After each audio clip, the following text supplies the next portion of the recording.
एवढ्या वर्षाच्या प्रॅक्टिसमध्ये एक पाहिलं की भारतात ॲक्सिडेंट झाल्यावर लोक प्रॉपर पद्धतीने प्रॉपर टेक्निकने त्या पेशंटला दवाखान्यापर्यंत नेत नाहीत. तर याच्यावर मी विचार केला. माझ्या मिसेसला मी डॉक्टर भार्गवी विजय बडेंना विनंती केली की तुम्ही लोकांना बेसिक फर्स्ट एड ट्रेनिंग द्या. बरं.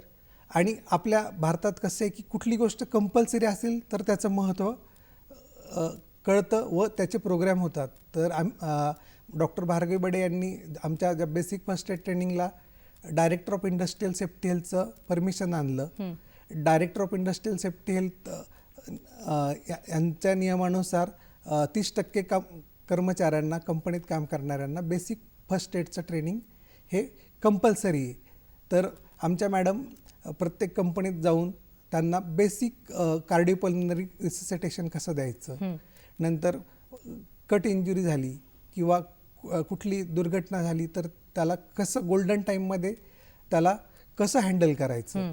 उदाहरणार्थ रोड ट्रॅफिक ॲक्सिडेंट झाला, तो व्यक्ती बेशुद्ध असतो, तर आपल्याकडचे लोक सांगतात की त्याला पाणी पाजा. पण ज्या वेळेस तो बेशुद्ध असतो त्यावेळेस तुम्ही पाणी पाजताल तर निमोनियाचे चान्सेस जास्त असतात. अच्छा.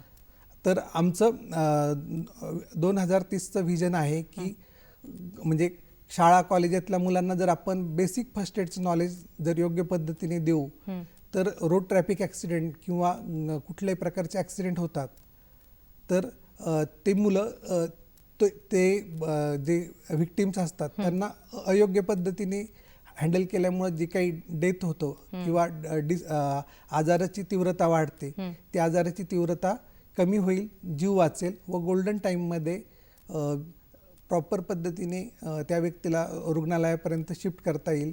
जेणेकरून समजा ब्लड ट्रान्सफ्युजनची गरज असेल आणि तुम्ही सिंपल ड्रेसिंग रोडवरच झालंय, त्यांनी ब्लिडिंग कमी होईल व त्या व्यक्तीचा जीव वाचेल. जसं मी म्हटलं की आम्ही विजन 2030 ठेवलंय की 2030 पर्यंत आम्हाला 30 लाख फर्स्ट एडर तयार करायचे.